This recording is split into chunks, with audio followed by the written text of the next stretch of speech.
السلام علیکم۔ آج پاکستان کے میڈیا کے اوپر ایک خبر جاری کی گئی ہے بیجنگ کی ڈیٹ لائن سے، اور یہ خبر پاکستان کی سرکاری نیوز ایجنسی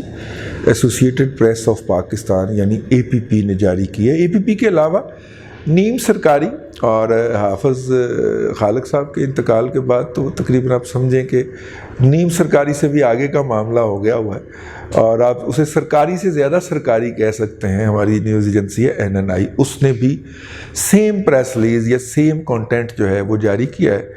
اور جس کے اندر سابق وزیر اعظم شوکت عزیز صاحب نے پاکستان میں سی پیک کے حوالے سے باتیں کی ہیں، اور ان باتوں کو بڑی احتیاط سے اور بڑے بہتر طریقے سے اچھی انگریزی میں لکھ کے لوگوں تک پہنچایا گیا ہے کہ شوکت عزیز صاحب جو ہے وہ سی پیک کے اندر پاکستان کا مستقبل پوشیدہ دیکھ رہے ہیں۔ سرکاری ایجنسی سے اس پریس ریلیز کے اجرا کا مطلب یہ ہے، وہ تو برطانیہ میں ہوتے ہیں نا شوکت عزیز صاحب، پاکستان سے وزیر اعظم کے عہدے سے ریٹائرمنٹ کے بعد، تو برطانیہ سے اس کا مطلب ہے وہ بیجنگ گئے ہیں، چین گئے ہیں، اور وہاں پہ ان سے سی پیک کے حوالے سے کوئی گفتگو بھی ہوئی ہے۔ تو اس کے دو پہلو ہو سکتے ہیں، ایک تو یہ کہ وہاں پہ ان کا دورہ ہی ہماری مرضی سے ہو اور ہم نے انہیں کہا ہو کہ وہاں پہ جا کے آپ دیکھیں، اور چونکہ ہم نے ابھی ریسنٹلی سی پیک اتھارٹی ایک بنائی ہے نا، جس کے چیئرمین پرائم منسٹر صاحب نے خود کو نامزد کیا ہے، تو ہم نے ایک ویلاگ میں آپ کو پہلے بتا چکے ہیں کہ دراصل اس عہدے پہ کسی اور نے آنا ہے۔ تو ہو سکتا ہے کہ جس طرح ڈاکٹر حفیظ شیخ صاحب عطا ہوئے ہیں، رضا باکر صاحب عطا ہوئے ہیں، شبر رضوی صاحب جو ہے، یہ ٹیم جو ہے وہ عمران خان صاحب کو دی گئی ہے کہ یہ آپ کے تمام دور کر دے گی، تو ہو سکتا ہے کہ کسی عہدے کے لیے وہ بھی عطا ہو جائیں۔ اور سی پیک کے حوالے سے ان کی سٹیٹمنٹ آنے کا مطلب یہ ہے کہ شاید سی پیک اتھارٹی کے اوپر کسی کی نظر ہے کہ اس راستے سے شوکت عزیز صاحب ہے۔ شوکت عزیز صاحب جو ہیں وہ اس معاملے میں بہت پروفیشنل، ٹو دی پوائنٹ اور کنسائسلی کولڈ بلڈ کرنے والے آدمی ہیں۔ اگر آپ کو یاد ہو تو پچھلی دفعہ وہ کس طرح پہلے FBR کے چیئرمین کے امیدوار تھے جب میاں نواز شریف صاحب نے دھماکے نہیں کیے تھے، اور اس کے بعد وہ فائنانس منسٹر کے طور پہ لینڈ ہوئے، اور فائنانس منسٹر سے انہوں نے ایسی گیم سیٹ کی کہ چھٹی ہو گئی جمالی صاحب کی، اور راستے میں انہوں نے کندھا فراہم کیا شجاعت صاحب نے، اور خود بھی کچھ عرصے کے لیے پرائم منسٹر شپ انجوائے کر لی، اور اس کے بعد شوکت عزیز صاحب براجمان ہو گئے۔ اس وقت حکومت کے آپ کہیں گے اس کا یہ پہلو جو ہے اس کی وجہ کیا ہے؟ اس کی وجہ یہ ہے کہ اس وقت حکومت کو جتنے مسائل کا سامنا ہے ان میں سے پہلا مسئلہ بھی فائنانس ہے، دوسرا مسئلہ بھی فائنانس ہے، اور تیسرا مسئلہ بھی فائنانس ہے۔ اور اس کی وجہ یہ ہے بنیادی طور پہ کہ موجودہ حکومت نے بڑی عقل مندی سے اور اہلیت سے، میں بیوقوفی یا نااہلی نہیں کہہ رہا، عقل مندی اور اہلیت سے حکومت کا جا کے سر پھنسایا ہے IMF کے پاس۔ اب IMF جو ہے وہ ہمیں کہتا ہے کہ آپ جو ہے آپ کے زر مبادلہ کے ذخائر بہت نیچے چلے گئے، آپ انہیں بلڈ اپ کریں۔ اب زر مبادلہ کے ذخائر کو اگر ہم نیچرل طریقے سے بلڈ اپ کرنے کی کوشش کریں گے تو نہ تو ہمارے زر مبادلہ کی جو ریمیٹنس ہیں، ترسیلات زر جو ہمارے تارکین وطن بھیجتے ہیں، نہ وہ اس قدر بڑھ رہی ہیں کہ ہمیں زر مبادلہ میں سپورٹ مل سکے،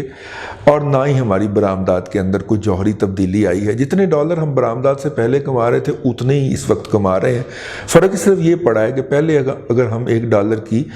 3 جرابیں بھیجتے تھے تو اب ہم $1 کی 5 جرابیں بھیج رہے ہیں۔ تو ان والیوم تو ہم کہہ سکتے ہیں کہ 30% کی انکریمنٹ لگ گئی ایکسپورٹس کے اندر، یا 50% کی لگ گئی، لیکن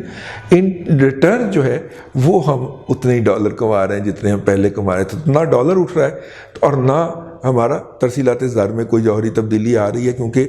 FATF کو راضی کرنے کے لیے ہم نے ایسے قوانین انٹروڈیوس کروائے ہیں کہ ہمارے بینک بعض ٹرانزیکشن ریفیوز کر رہے ہیں۔ اس میں یہ بھی ہو سکتا ہے کہ وہ ٹرانزیکشن بھی ڈوبیس یا ڈاؤٹ فل ہو، اور یہ بھی عین ممکن ہے کہ ہمارے بینکر کو نئے قوانین سے آگاہی ہی نہیں ہو سکی، اور جب تک وہ ان سے آگاہ نہیں ہو جاتا تب تک وہ اپنا اور اپنے ادارے کو رسک پہ ڈالنا پسند نہیں کرتا۔ اور ہماری اس بڑی عید کے اوپر بہت ساری ٹرانزیکشن ریٹرن ہوئی ہیں، اوورسیز پاکستانیز نے اس کا شکوہ بھی کیا۔ اب ایک پہلو اس کا یہ ہے کہ وہاں سے ہم نے جب ہم IMF سے، تو اس کا مطلب ہے کہ دونوں طریقے طریقوں سے ہم زر مبادلہ نہیں بڑھا سکتے. تو زر مبادلہ ہمیں غیر روایتی طریقے سے بڑھانا پڑے گا. اوپن مارکیٹ سے ڈالر خریدنے والی بات بھی اس میں غیر روایتی طریقے میں آتی ہے. اور جیسے ہی ہم کوئی ایسی بات کرنے کی کوشش کرتے ہیں تو FATF آ جاتا ہے, CTF جاتا تھا, یہ تو آپ اللیگل کام کر رہے ہیں. تو انہوں نے ہمیں دونوں طرف سے جکڑا ہوا. ادھر سے IMF کی طرف سے پریشر پڑتا ہے کہ زر مبادلہ کے ذخائر تو نہیں بن سکے آپ کے, اور جیسے ہی ہم کوئی اس طرح کی حرکت کرنے کی کوشش کرتے ہیں تو FATF کا اجلاس اگلا آ جاتا ہے اور وہ کہتا ہے کہ دیکھیں جناب انہوں نے اتنے جو ہماری شرائط ہیں اس کے اوپر عمل نہیں کیا. تو اس طرح ہم Catch-22 سچویشن انگریزی کا محاورہ جو ہے اس کے اندر ہیں. ایسی سچویشن میں ایسا ہمیں چاہیے اکنامک مینیجر جو کہ انٹرنیشنل ایجنسیز کو بھی سنبھال رہا ہو اور جو لوکلی بھی تھوڑا سا واردات بھی ڈال کے انڈیکیٹر کو بھی جیک اپ کر دے اور زر مبادلہ کو بھی جیک اپ کر دے, اور یوں ہم تھوڑے سے معزز ہو جائیں. اور چونکہ انہوں نے پرفارم کر کے دکھایا ہوا ہے مشرف دور کے اندر جناب شوکت عزیز صاحب نے, تو الٹیمیٹ چوائس وہ بھی ہو سکتے ہیں. ویسے بھی وہ ہمارے بزرگوں کی ایک سوغات ہے, تو بزرگوں کی سوغات کو اگر باقی سوغاتوں کو فیڈرل کیبنٹ میں جگہ دی جا سکتی ہے تو اس سوغات کو بھی نہیں دی جا سکتی. تو یہ اس کا ایک پہلو ہے کہ یہ ان کو کیوں لایا جا رہا ہے شوکت عزیز صاحب کو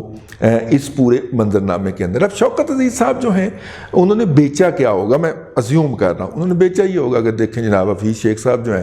وہ تو اپنے یار ہیں, بڑی ہیں, ہمارے ساتھ انہوں نے کام کیا ہے. وہ صوبہ سندھ میں ہوتے تھے جب میں پنجاب میں ہوتا, جب میں وفاق میں ہوتا تھا, تو اس طرح ہمارا تو بڑا کوارڈینیشن ہے. لیکن بیسیکلی یہ شوکت عزیز صاحب کا مزاج نہیں ہے, اور ان کا طریقہ واردات یہ ہے کہ وہ آئیں گے, پیچھے سے آئیں گے, بڑے آرام سے, بڑے سکون سے, کولڈ بلڈلی میڈیا کے ساتھ ڈارلنگ والا وہ سارا تعلق لے کے انٹری ڈالیں گے, اور اس کے بعد ون فائن مارننگ آپ کو پتہ چلے گا کہ حفیظ شیخ صاحب بریف کیس پکڑ کے واپس تشریف لے جا رہے ہیں اور رضا باکر کی جگہ بھی کوئی اپنا بندہ آ رہا ہے. اب جو سرکاری سطح کے اوپر آف دی ریکارڈ میٹنگز میں یا کنورسیشن میں اس وقت سرکار کے لوگ کہتے پائے جا رہے ہیں کہ پہلی ٹیم جو تھی اسد عمر صاحب کی سربراہی میں آئی تھی وہ بھی ناکام ہو گئی, اور دوسری ٹیم جو حفیظ شیخ صاحب والی وہ بھی ناکام ہو گئی. اور اس کا اگر آپ نے ریسنٹلی دیکھا جو ٹریڈر کے سامنے اس حکومت کو اس فائنانشل ٹیم کو ریسکیو کرنے کے لیے جہانگیر ترین صاحب کو انٹری مارنی پڑی ہے, تو اس کا مطلب ہے کہ حفیظ شیخ صاحب ناکام ہو گئے. دوسری اگر آپ نے یہ بات نوٹ کی ہو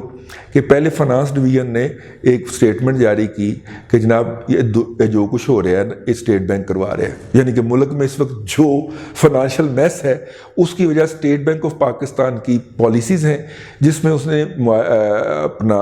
اکانومی میں سے سرمایہ نچوڑا ہے. یہ کس نے کہا؟ یہ فنانس ڈویژن نے ایک باقاعدہ آفیشلی سٹیٹمنٹ جاری کی. اگر آپ نے دیکھا ہو تو کل آ گئی, وہ پرسوں رپورٹ آ گئی اسٹیٹ بینک آف پاکستان کی سالانہ رپورٹ. انہوں نے کہا کہ یہ ملک کے اندر جو بھی آیا ہے طوفان یا جو بھی مسائل ہیں یہ FBR کی وجہ سے ہو رہے ہیں, نہ اس سے پالیسیاں بن رہی ہیں یا اس سے پالیسی امپلیمنٹیشن ہو رہی. یعنی ریاست کے دو اہم ادارے اسٹیٹ بینک آف پاکستان اور منسٹری آف فنانس جس کے تحت FBR آتا ہے وہ آپس میں باہم ایک دوسرے کو ٹکریں مار رہے ہیں. اب یہ آئیڈیل ہے ایسے بندے کے لیے اینٹی ڈالنے کے لیے جس کا نام شوکت عزیز ہے. شوکت عزیز صاحب جو ہے وہ میڈیا کی ڈاٹ لگ رہے ہیں, ان کے لیے وہ ہاسٹائل رویہ بھی نہیں ہوگا جو کہ اس وقت ہاسٹائل رویے کا میڈیا سے سامنا ہے حفیظ شیخ صاحب کو. حفیظ شیخ صاحب تھوڑے سے مزاج والے آدمی ہیں, ٹھیک ہے, ان کے کچھ پروٹوکولز ہیں, وہ مطلب کچھ نہیں سمجھتے نا. شوکت عزیز صاحب ذرا بنا کے رکھنا ہے, کسی کو آنکھ ٹکا دی, کسی کو اسمائل دے دی, کسی کو وہ ہاتھ سے کہہ دیا کیا حال ہے, یہ اس طرح کر کے نا وہ میڈیا کے ساتھ بھی رکھتے ہیں اور اپنے کولیگز کے ساتھ بھی وہ اچھی, جو کولیگز کون ہوتے ہیں, MNAs ہوتے ہیں, چھوٹے چھوٹے مسائل ہوتے ہیں ان کے, اور ان کے ساتھ بھی وہ بڑی بنا کے رکھنے والے ہیں. ان کے لیے یہ بہترین ٹائم ہے کہ وہ انٹری ڈال سکیں اس پورے منظرنامے کے اندر. اور یہ جو CPEC سے انہوں نے انٹری ڈالی ہے, مجھے لگتا ہے کہ وہ پاکستان میں اہم ذمہ داریوں کے امیدوار ہیں, اور وہ پانڈے ٹینڈے جو ہیں کلی کرا لو والا حکا لگاتے ہوئے نکل آئے ہیں کہ اکانومی ٹھیک کروا لو,